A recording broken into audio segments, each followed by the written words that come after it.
For 3 days, the delegates of 22 worlds waited anxiously on New Eden while Earth's leaders considered their proposal.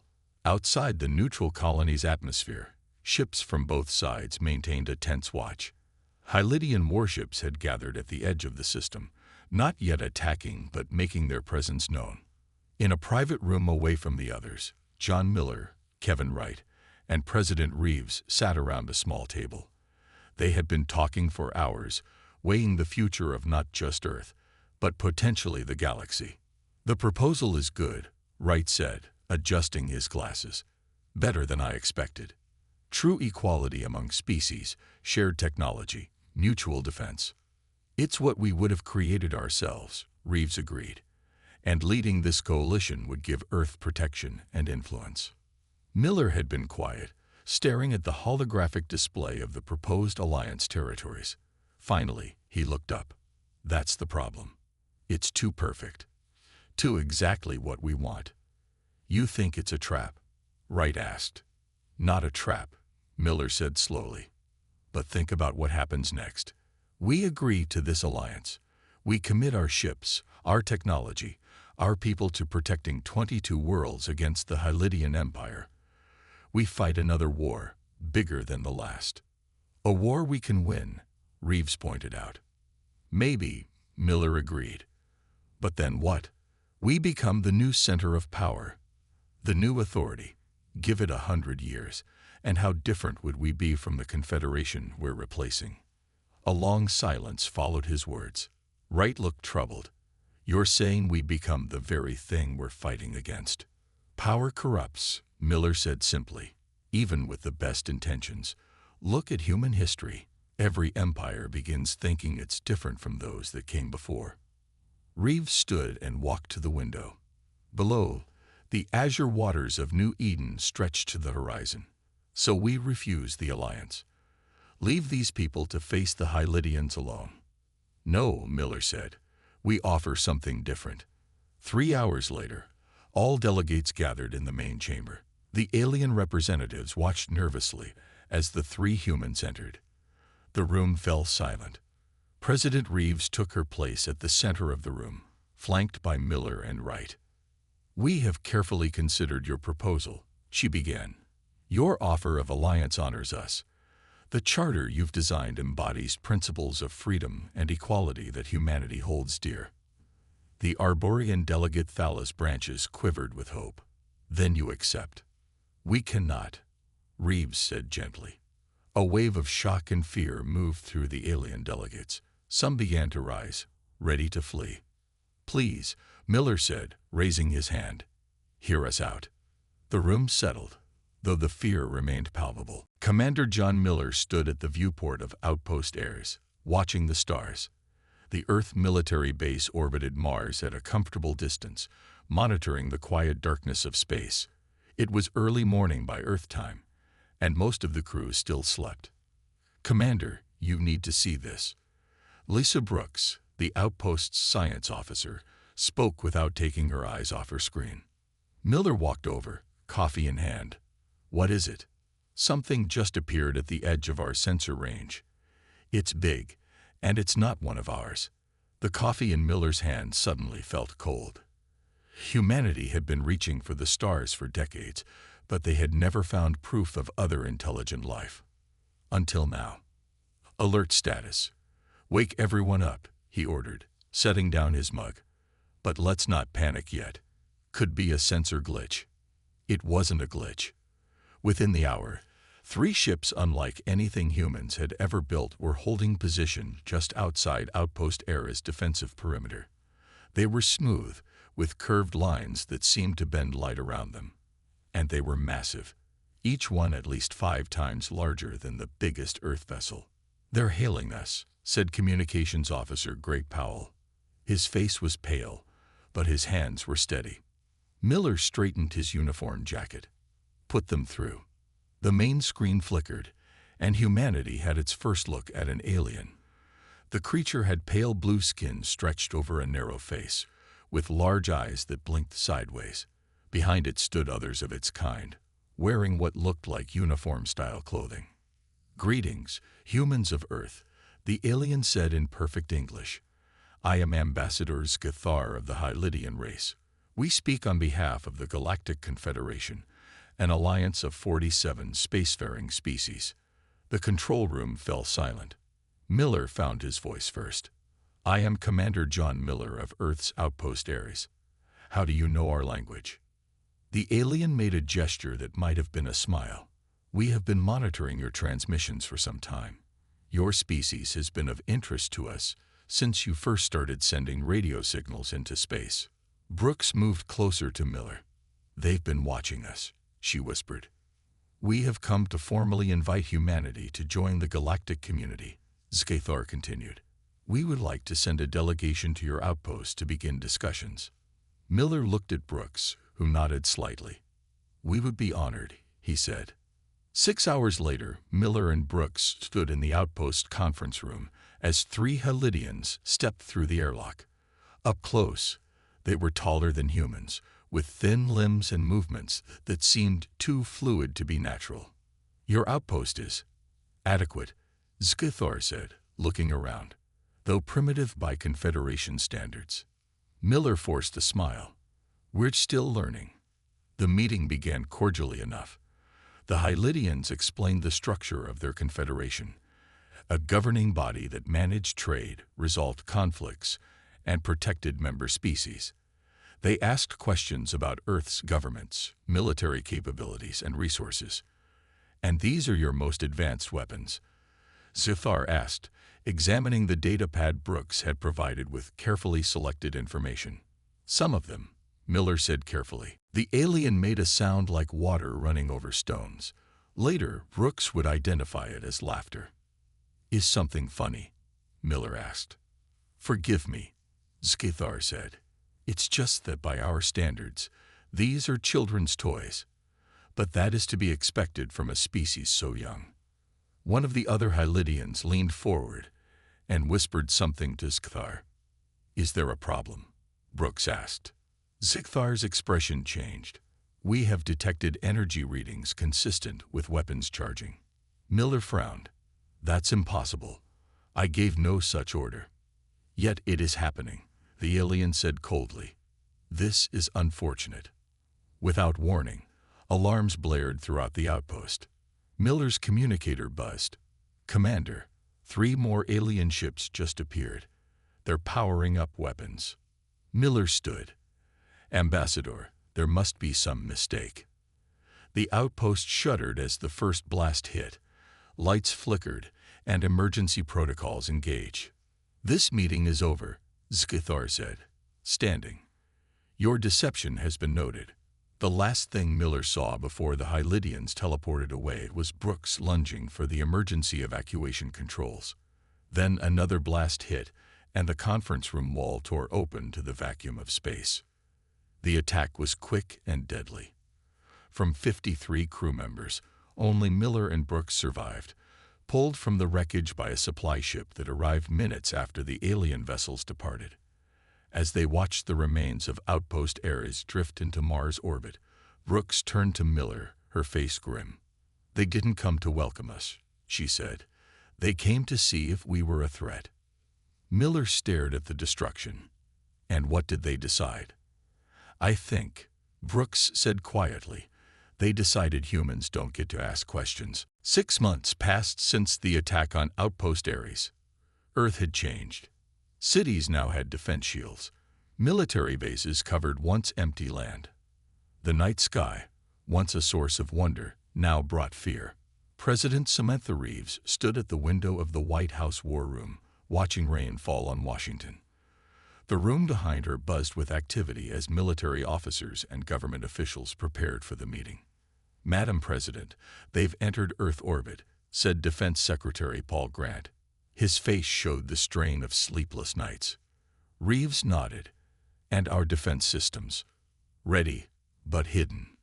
If they scan us, they'll see only what we want them to see." The door opened, and John Miller walked in. No longer a commander, he now wore the uniform of a fleet admiral. Lisa Brooks followed him, her new title of Special Advisor to the President displayed on her badge. "They're requesting permission to land," Miller said. One ship, small delegation. Reeves turned from the window. Let them come. Show them we aren't afraid. 3 hours later, in a secure underground facility in Colorado, President Reeves sat across from Ambassador Scathar. 6 other alien species flanked the Hylidian, each stranger than the last.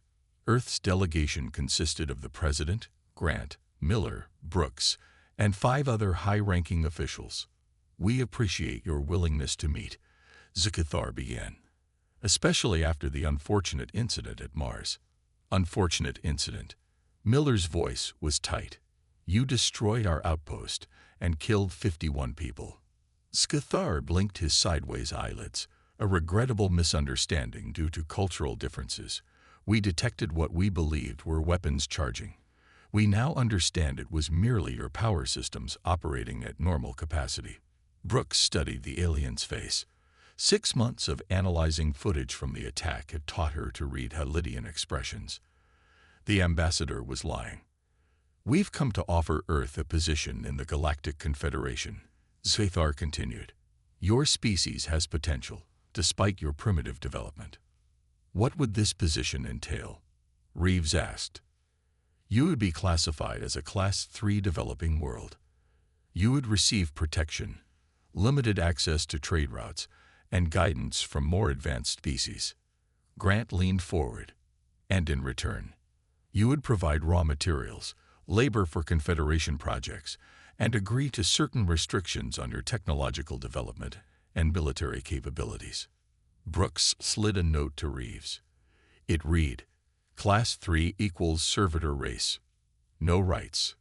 Reeves kept her face neutral. What if we decline? The temperature in the room seemed to drop. Scathar's skin color shifted slightly to a deeper blue. Then Earth would remain isolated. No trade, no protection, no access to the stars beyond your system. It would be unfortunate for your development. One of the other aliens, a tall being with features like a praying mantis, leaned over to whisper to Scathar.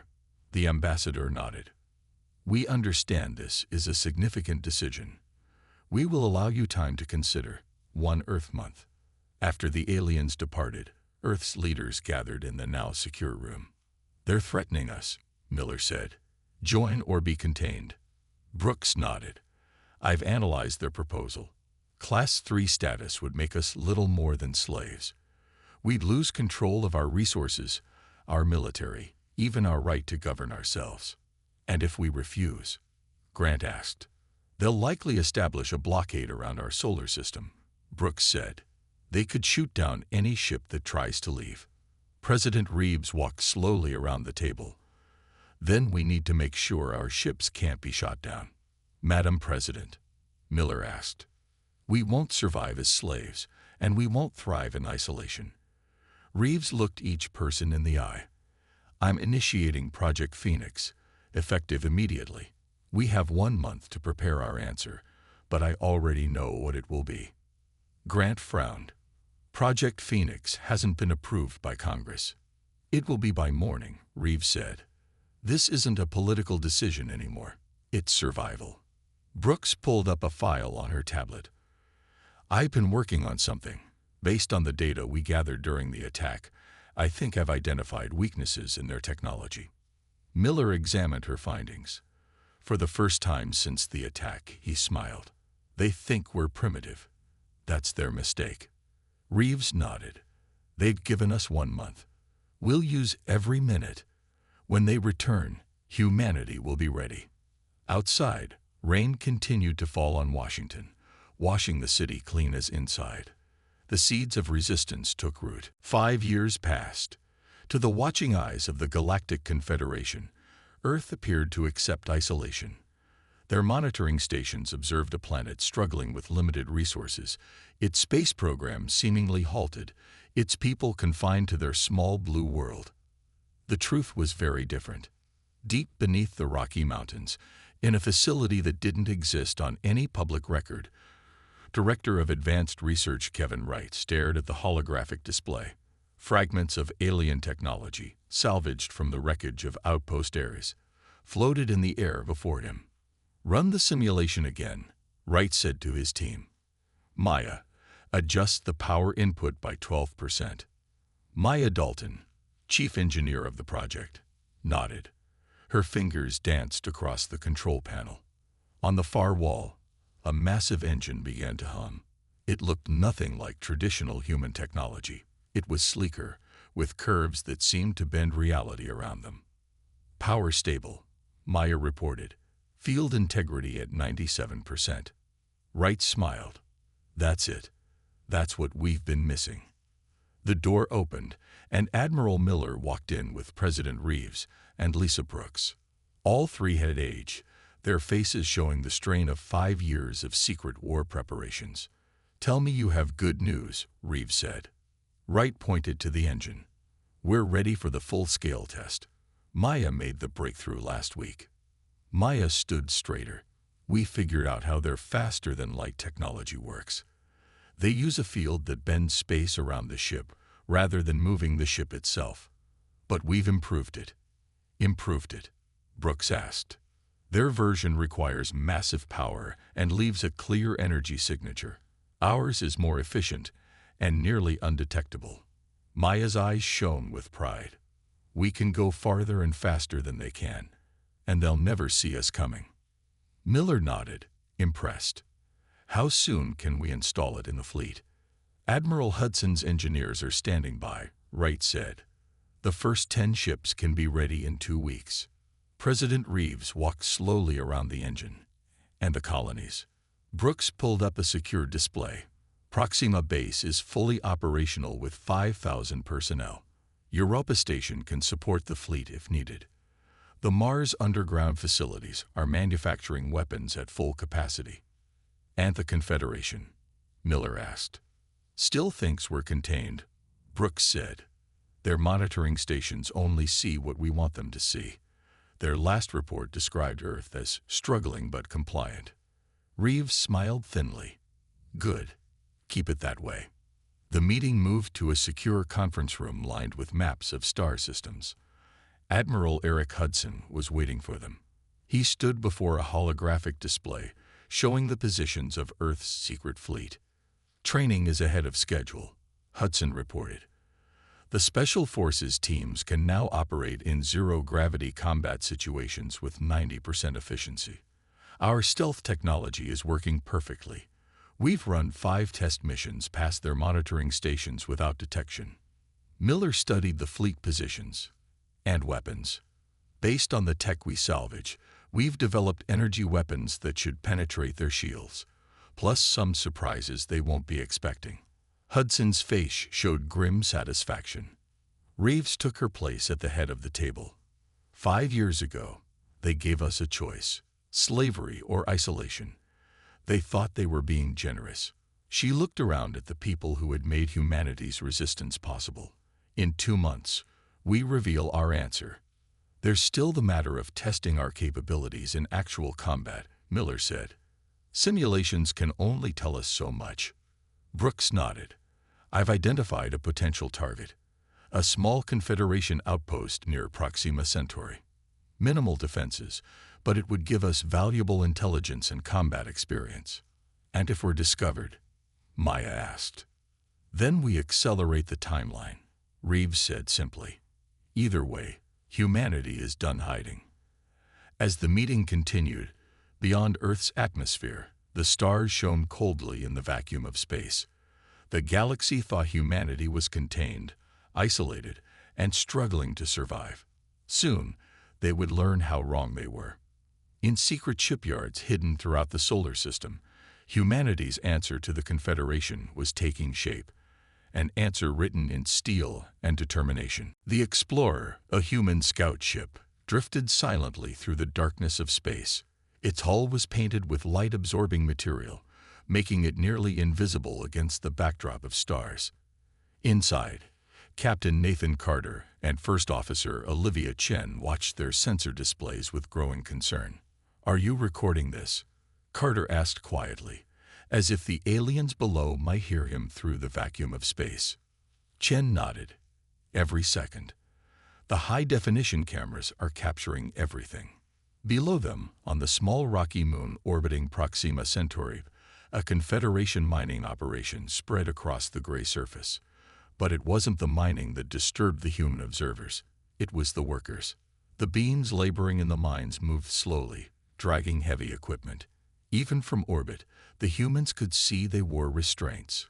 Guards with energy weapons patrolled the perimeter, occasionally striking workers who moved too slowly. "Those aren't Confederation citizens," Chen said. "Look at their physiology. They're native to the Proxima system." Carter zoomed in the camera. "Pre-spaceflight civilization. They shouldn't even know aliens exist yet." His face hardened. "And they certainly shouldn't be slaves." The Explorer had been sent to gather intelligence on Confederation activities near Earth's secret colony. Finding an enslaved species hadn't been part of the mission plan. Chen checked the sensors again and froze. "Captain, we have a problem. Confederation patrol ship coming around the far side of the moon. They'll detect us in 40 seconds. Carter made a quick decision. "Prepare for emergency jump. Send the footage to Proxima base." "But our orders were to avoid contact," Chen reminded him. "Orders changed the moment we saw what's happening down there," Carter said. "Humanity needs to know." The sensors blared a warning. The patrol ship had spotted them. "They're charging weapons," Chen reported. "Hailing us." The communication screen lit up. A Hylidian officer appeared, his blue skin darkening with anger. "Unidentified vessel, you are in restricted Confederation space. Power down and prepare to be boarded." Carter met the alien's gaze calmly. "This is Captain Nathan Carter of Earth. We were conducting a scientific survey when we picked up some interesting readings from your mining operation." The Hylidian's eyes widened in shock. "Earth, you are restricted to your solar system by Confederation order." "Funny thing about restrictions," Carter said. "They only work if you follow them." The alien barked orders in his own language.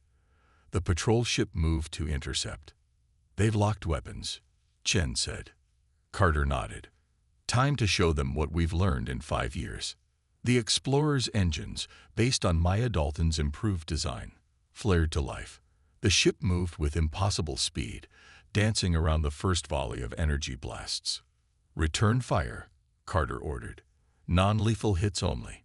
We're delivering a message, not starting a war." The Explorer's weapons fired, striking the patrol ship's engine section with surgical precision. The Confederation vessel spun, disabled but not destroyed. "Jump coordinates locked," Chen reported. "Ready when you are, Captain." Carter took one last look at the Hylidian's stunned face on the communication screen. "Tell your leaders that Earth is watching. And we don't approve of slavery." The Explorer vanished into FTL space, leaving the damaged patrol ship behind. 3 days later, in the Grand Hall of the Galactic Council, High Commander Vertal of the Hylidians faced the representatives of 47 species. The human vessel escaped using technology they should not possess, Vertal said, his voice echoing through the chamber. "They have violated the terms of their isolation."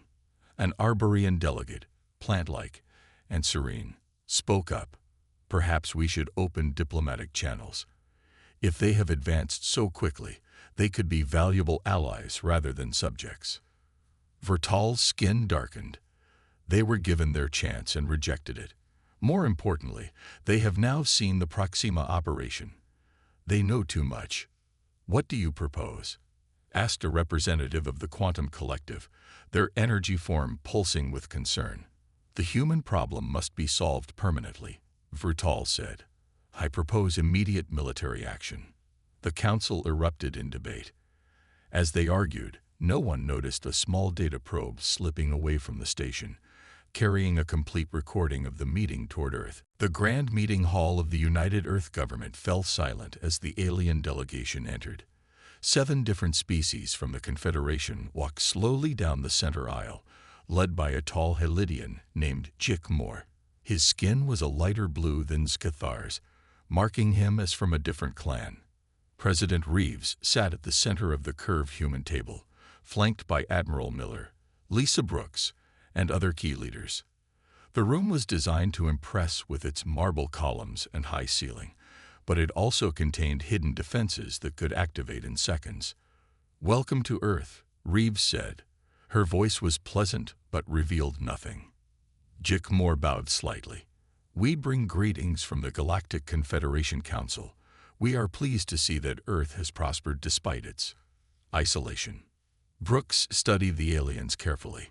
In the 5 years since first contact, she had become Earth's leading expert on alien body language.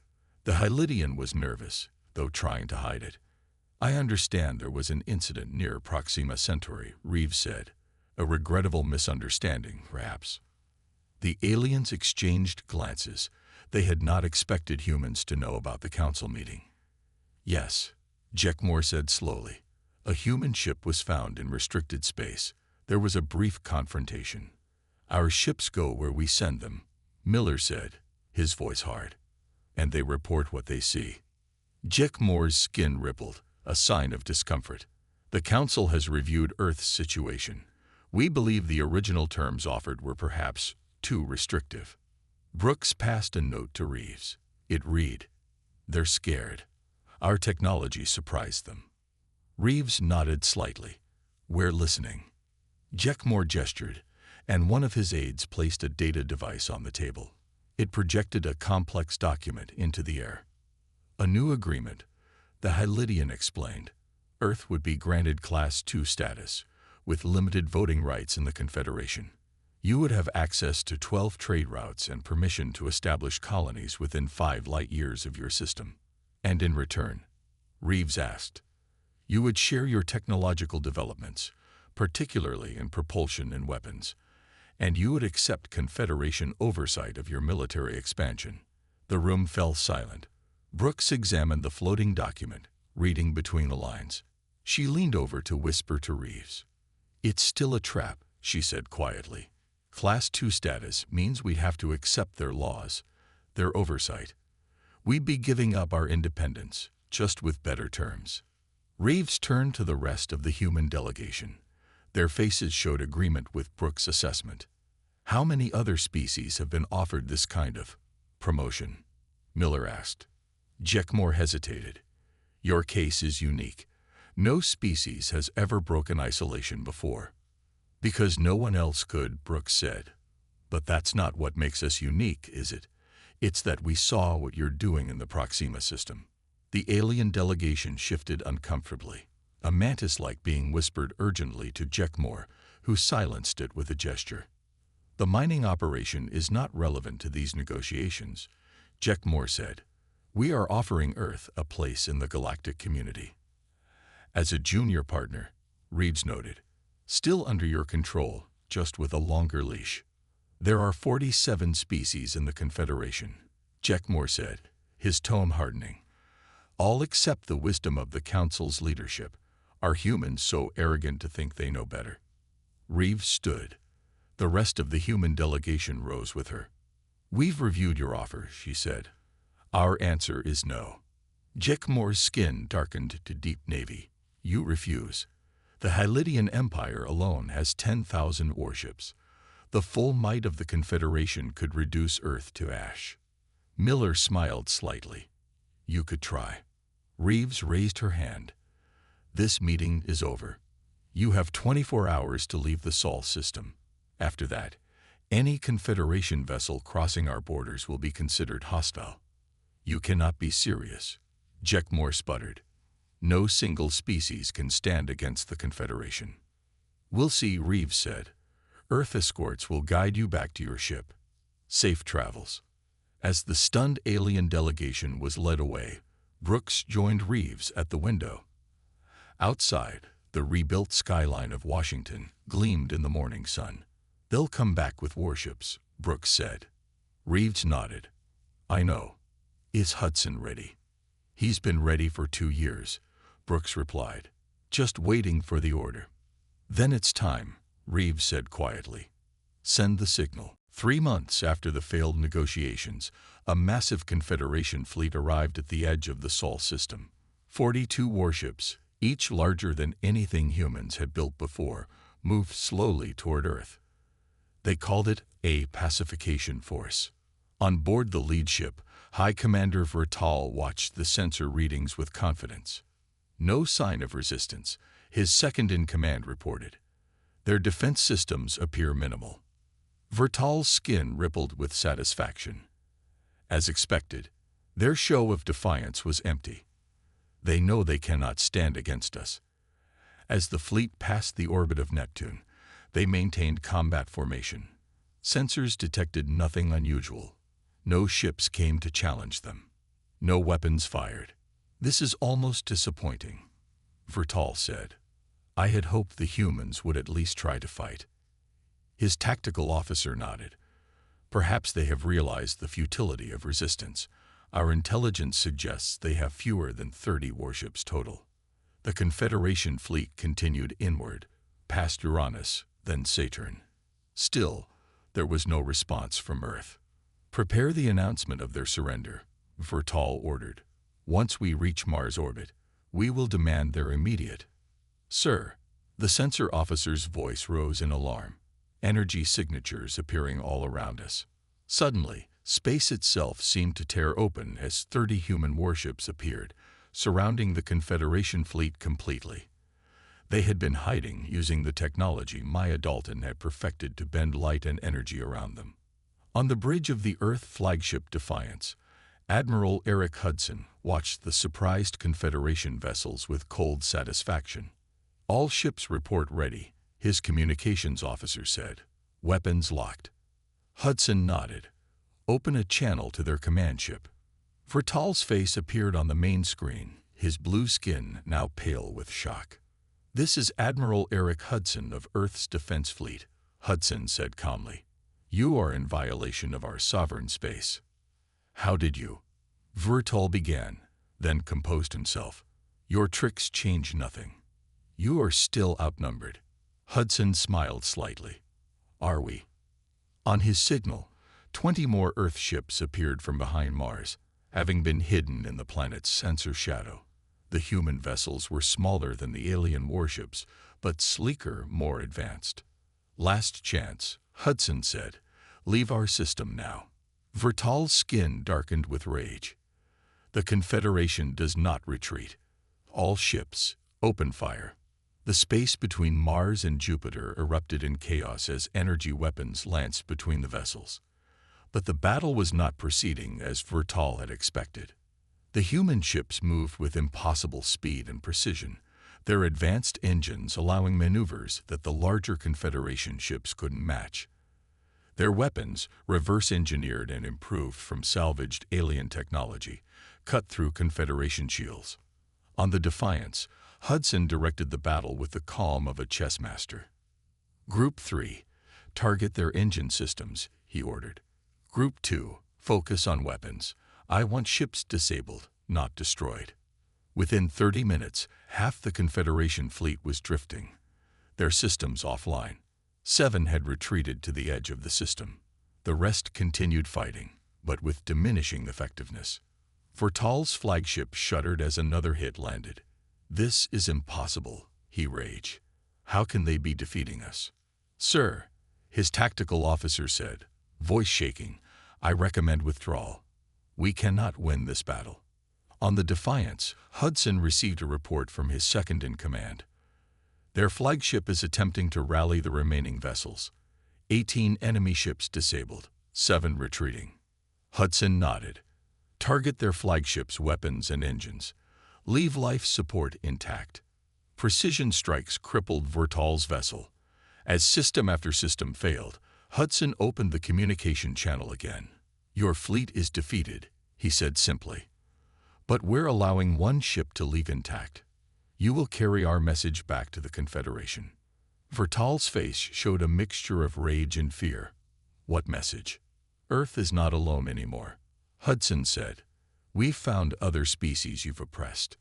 We've seen how the Confederation truly operates. The galaxy deserves better." He signaled to cut the communication. Then to his officers, he said, "Prepare a data package for their least damaged retreat vessel. Everything we've learned, everything we've seen. Let the whole Confederation know what their leaders have been doing." As the crippled Confederation ships drifted in space, a single vessel was allowed to gather survivors from the disabled craft. Then, under human escort, it was guided to the edge of the solar system and released. Hudson watched it disappear into FTL. "The real war," he said quietly, "starts now." 1 year passed since the battle near Mars. Earth had changed from a planet focused on defense to the center of a growing network of free worlds. Humanity had expanded to 12 star systems, building outposts and colonies with technology that made the confederations seem outdated. More importantly, humans had made contact with 3 enslaved species and helped them break free from Confederation control.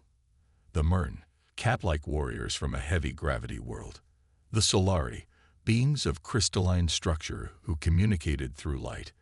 And the Vesh, aquatic philosophers whose cities floated on gas giants. In the heart of New Geneva, Earth's diplomatic capital, President Reeves walked with Admiral Miller through the Memorial Garden. Statues honored those lost in the first contact disaster and the battles that followed. "Another request for a meeting," Reeves said, showing Miller her datapad. "This time from 22 different species. They're calling themselves the Freedom Coalition." Miller studied the message. "Led by the Arborians. They've always been the most reasonable in the Confederation. What do they want?" "To talk, without the Hylidians present." Miller's expression remained cautious. "Could be a trap." "Brooks doesn't think so. She's analyzed their communication patterns. She says they're genuinely afraid." "Of us?" Miller asked. "Of the future. The Confederation is fracturing. For the first time in 10,000 years, their control is slipping." Reeves stopped beside a small fountain. "3 rebellions have started in the outer systems, all inspired by what we did." Miller nodded slowly. "Hudson reports the Hylidian Empire is moving warships to suppress the rebellions. Brutal tactics. They're making examples of anyone who challenges them." Reeves looked troubled. "We can't save everyone." "No," Miller agreed. "But we can listen to what these 22 have to say." 3 days later, in the neutral colony of New Eden, human representatives met with the delegation from the Freedom Coalition. The meeting hall was simple but elegant, located on a cliff overlooking a turquoise ocean. The Arborian speaker, a being named Thala, whose body resembled a slender tree with delicate green tendrils, addressed the humans first. "We come without the knowledge of the Hylidian Empire," Thala said, her voice like rustling leaves. "What we propose today would be considered treason by the Confederation Council." Brooks, now Earth's chief diplomat, nodded encouragingly. "We understand the risk you've taken. Please continue. For 10,000 years, the Confederation has maintained order through control. The strong rule the weak. Those with advanced technology dominate those without." Thala's tendrils shifted in what humans had learned was an expression of sadness. "We accepted this because we saw no alternative." "Until Earth," said another delegate, a quantum collective representative whose energy form pulsed with blue light. "Until Earth," Thala agreed. "You have shown that resistance is possible, that freedom can be defended. We wish to join you." Kevin Wright, now Earth's science minister, leaned forward. "Join us how, exactly?" Thala gestured, and a holographic document appeared above the table. "A new charter. A true coalition of equals, each species with full rights, shared governance, technology exchange, mutual defense." Maya Dalton, studying the technical specifications, looked impressed. "This is comprehensive." "And what would Earth's role be?" Brooks asked carefully. "Leadership," Thala said simply. "You have earned it. The others trust you because you fight not just for yourselves, but for all free beings." As the humans reviewed the proposal, a message arrived from Earth's intelligence network. Brooks read it and passed it silently to Miller and Reeves. "The Hylidian Empire has learned of this meeting," Reeves announced to the delegates. "They've declared all 22 of your worlds to be in rebellion. Their fleets are mobilizing." Panic rippled through the alien representatives. "Then we are already dead," said a small reptilian delegate.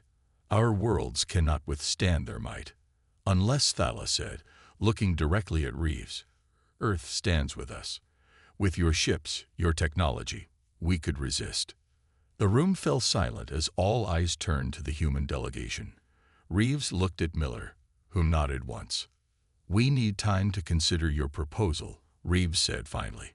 "But know this, whatever threatens free beings, threatens Earth. No one who seeks freedom will face the Hylidians alone again." As the meeting continued, outside the windows of the council chamber, human ships moved into defensive positions around New Eden. The message was clear. This world, these delegates were under Earth's protection. The galaxy held its breath, waiting for humanity's answer. "We reject your proposal, not because we disagree with its principles," Reeves continued, "but because we cannot be what you're asking us to be, the center of a new galactic order." Wright stepped forward. "Instead, we offer an alternative, the Human Protectorate." Miller activated a holographic display showing a different arrangement of star systems. "Any world that wishes to leave the Confederation will receive our protection. We will help you defend yourselves, share technology, establish trade, but we will not govern you, directly or indirectly." "You would protect us without controlling us?" asked the Quantum Collective representative, disbelief in its flickering form. "Exactly," Reeves said. "Each world remains sovereign. Each species determines its own path. No central authority, no ruling council, no new empire to replace the old." "But how will decisions be made?" Thala asked. "Through consensus when needed, independence when possible," Miller explained. "It's messier than a central authority, but it preserves something more important than efficiency: freedom." The delegates talked among themselves, some confused, others slowly understanding. "The Hylidians will still attack," said the reptilian delegate. "They won't allow this." "No," Reeves agreed. "They won't. Which is why Earth's fleet stands ready to defend any world that chooses independence, not to make you part of us, but to ensure you have the chance to be yourselves." As understanding spread through the room, Thala approached the humans. "This is not what we expected." "We know," Miller said. "The galaxy wanted us to build a better confederation. Instead, we're walking away from the very idea of galactic government." Later, standing on the observation deck of Earth's flagship, Miller and Brooks watched as transport ships carried delegates back to their worlds, each with Earth's offer of protection without control. "Will it work?" Brooks asked, watching the ships depart. "I don't know," Miller admitted, "but it's the only way we don't become just another empire." Below them, Earth's fleet was preparing to depart, not to wage war, but to offer freedom to any world brave enough to claim it. "They wanted us to negotiate our place in their galaxy," Miller said, watching the stars. "Instead, we're helping everyone build something new." "Not a new order," Brooks said with a smile. "A new choice." And across the void of space, as word of Earth's decision spread, species that had lived under Confederation rule for thousands of years looked up at their skies, and for the first time, saw possibility instead of fear.